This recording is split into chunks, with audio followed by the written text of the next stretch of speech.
瀬戸、一つ約束しな。化け物になるんじゃないよ。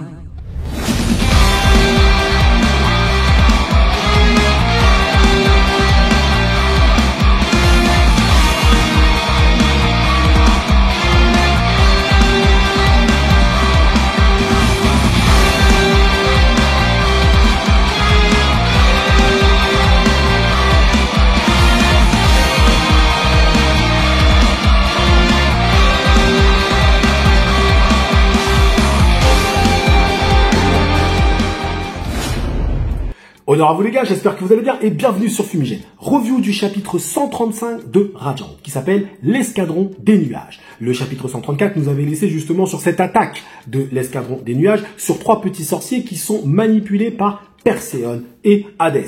Oui, il y avait eu un test de Perséone avec un Némésis, et effectivement, elle avait utilisé le Némésis et elle avait demandé aux trois petits sorciers si le Némésis était bien autodétruit une fois qu'il avait été battu. Et les trois petits sorciers, effectivement, se sont exécutés et on dit oui, effectivement, il a bien explosé et il a fait des dégâts. On est sur la suite de cette scène et on est sur l'escadron des nuages. J'ai noté dans ma revue du chapitre 134 que l'escadron des nuages, lorsque tu les vois la première fois, ils n'ont pas de masque. Et lorsqu'ils interviennent, ils mettent un masque, ok, qui leur permet, je peux le dire maintenant, de ressentir apparemment le Fantasia.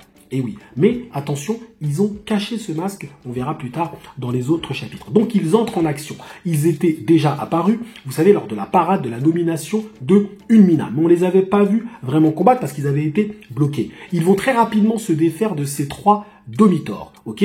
Ils font partie, apparemment, ce sont des inquisiteurs du pays d'en haut. Et les sorciers viennent de ce pays, donc ils les connaissent, d'accord. Donc ça, c'est encore une fois une information que Tony Valente nous donne. Il y a donc des inquisiteurs différents. Et oui, ça c'est des inquisiteurs du pays d'en haut. Bon, alors on n'a pas eu énormément d'informations, on a juste dit que ce sont des inquisiteurs du pays d'en haut, ok. Mais ça nous montre qu'il y a différentes inquisitions, du moins. Alors, il y a la base, évidemment, les thaumaturges, tout ça et tout, évidemment. Mais il y a des inquisiteurs qui viennent un peu d'autres pays. En plus, eux, comment ils sont appelés, l'escadron des nuages, les noms à connotation un petit peu japonaise. Alors, Monterio, lui, il fait exploser le Fantasia en tapant comme ça dans les mains. Ça me fait penser au pouvoir d'un personnage dans Fire Force qui arrivait à faire exploser du feu, vous savez, et en tapant comme ça. Lorsqu'il tapait sur le sol, il explosait aussi. Lorsqu'il tapait comme ça, donc lui, il arrive à faire exploser du Fantasia. Et apparemment, il arrive aussi à se glisser un peu dans le sol, etc. Un petit peu comme une sorte de taupe, hein, si tu veux, d'accord. Donc ça, c'est le pouvoir de Monterio. Ensuite, tu as Raiden. Lui, Raiden, il arrive à siphonner, à voler le Fantasia en faisant tournoyer son bâton.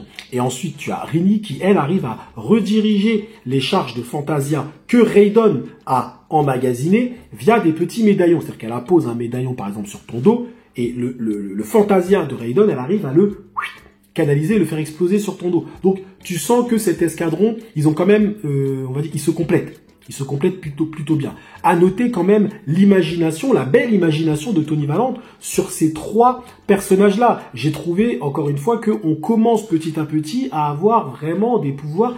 C'est pas complexe non plus, mais on sent que c'est réfléchi. C'est pas simplement je lance des boules de Fantasia ou des choses comme ça. Non, là on a un mec qui aspire le Fantasia avec son bâton, mais attention, il le dit, je suis chargé à bloc, je peux plus en conserver, donc ça veut dire qu'il y a quand même une limite au Fantasia qu'il peut aspirer. Tu as celle qui arrive à rediriger le Fantasia et celui qui fait exploser le Fantasia. Donc il y a toujours une utilisation diverse et c'est ça qui est bien finalement dans Radiant, c'est que le pouvoir, le Fantasia est encore plus complexe et je pense qu'on y rentre de plus en plus dans la complexité du pouvoir dans Radiant.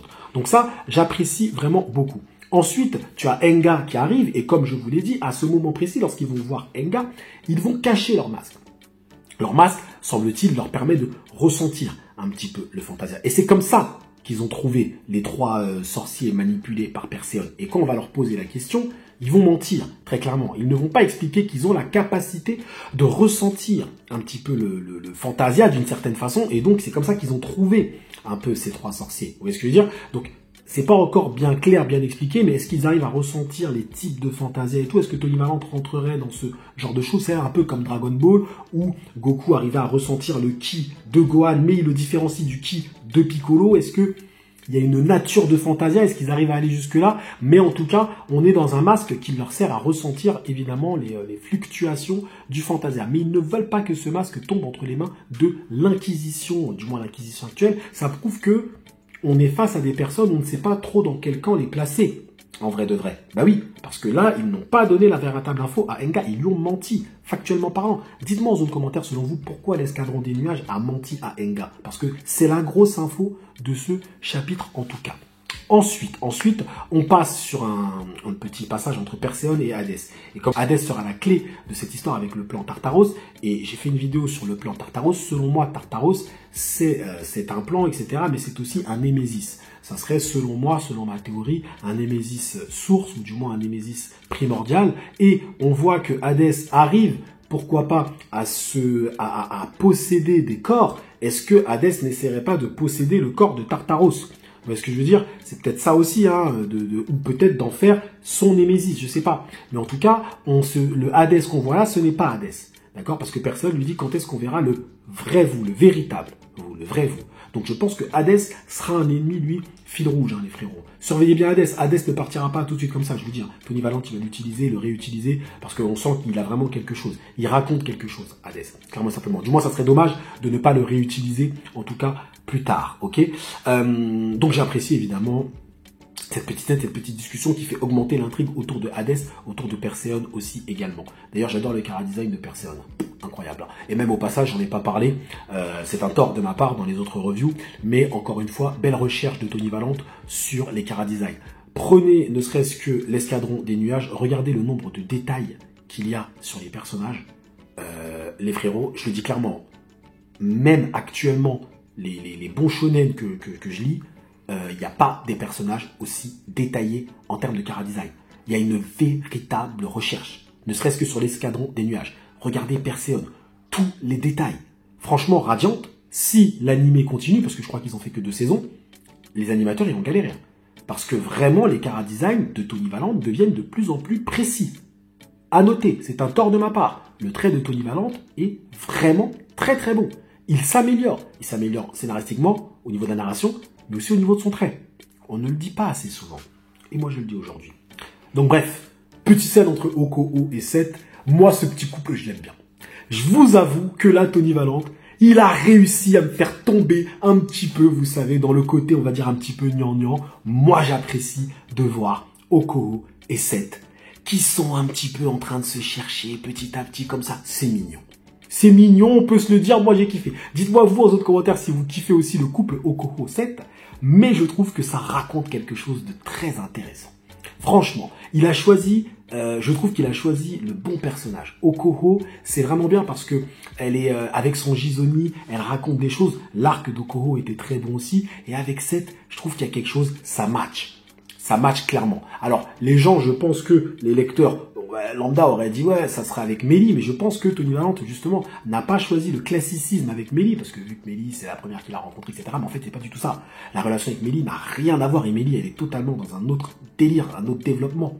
Mais Okoho, c'est parfait. C'est vraiment parfait, donc franchement, j'ai dit Tony Valente, bravo. Moi, j'apprécie de voir comment un peu il se cherche. C'est fait de façon, c'est très mignon un petit peu. Voilà, ça se jette dans l'eau. Voilà, ça joue. On a besoin de ça pour kiffer Radiant. Parce que si tu n'as pas ça, frérot, tu kiffes pas les interactions et les relations entre les personnages. Et nous, c'est ça qu'on aime. C'est le fait de voir une petite scène comme ça qui, au final, ne raconte pas grand-chose, mais qui raconte des choses. Ben oui, elle raconte pas grand-chose sur le coup. Ils sont juste en train un petit peu de se chamailler, on va dire. Mais derrière, ça raconte une petite histoire d'amour. Et c'est fait avec subtilité. C'est-à-dire que c'est pas trop, c'est pas exagéré, c'est tout juste ce qu'il faut. Franchement, c'est nickel. Parce qu'il faut pas oublier que Radiant, il y a beaucoup d'enfants qui lisent Radiant. Donc, faut faire très attention à ce que tu fais, faut faire très attention à ce que tu racontes. Il faut pas aller trop loin dans ton propos, il faut pas aller trop loin dans ton dessin et dans ce que tu vas montrer. Il faut juste laisser derrière l'imagination du lecteur, on va dire, faire le reste. Tu montres juste que, voilà, il se cherche et fin. Terminé. Donc, moi, j'aime bien. J'aime bien. On est sur un set qui devient de plus en plus mature. On est vraiment sur un set qui devient de plus en plus mature. Et là, je vous pose la question, et je vais finir évidemment cette review sur ça. Est-ce que après cet arc, il y aura une ellipse? Est-ce qu'on va après, derrière, avoir, on va dire, un moment où Seth, va peut-être grandir, et on aura derrière une version un peu plus adulte? Est-ce qu'on va passer à quelque chose d'autre après cet arc? Parce que on sent vraiment que Seth est vraiment en train de prendre en maturité. Déjà, le fait d'intégrer une histoire amoureuse, tu le fais quand ton personnage, il est à l'aube, on va dire, il devient un petit peu adulte au bout d'un moment. Donc, est-ce que Tony Valente va prendre le risque de changer le chara-design de Seth? Et oui, parce que c'est quelque chose de très risqué, ça. Parce qu'on peut se le dire, Tony Valente peut décider de le faire, mais peut-être que son éditeur va lui dire ouais mais non t'as vu le 7 il est populaire etc etc. Vous voyez, un peu comme Goku dans Dragon Ball, hein. Toriyama lui voulait changer le chara-design de Goku et c'est son éditeur qui voulait pas parce qu'il est populaire comme ça et c'est une prise de risque énorme. Alors je sais pas si c'est les mêmes rapports qu'il y a évidemment entre Tony Valente et la maison d'édition, là j'extrapole, mais en tout cas est-ce que Tony Valente peut prendre ce risque de changer le chara-design de 7? Et oui les frérots. Eh oui. Donc dites-moi vous en zone commentaire si vous pensez qu'après cet arc on peut avoir une ellipse. Moi je trouverais que c'est le bon moment. Allez, disons que cet arc il peut aller jusqu'au tome 21-22, ok? Et après tu mets une ellipse.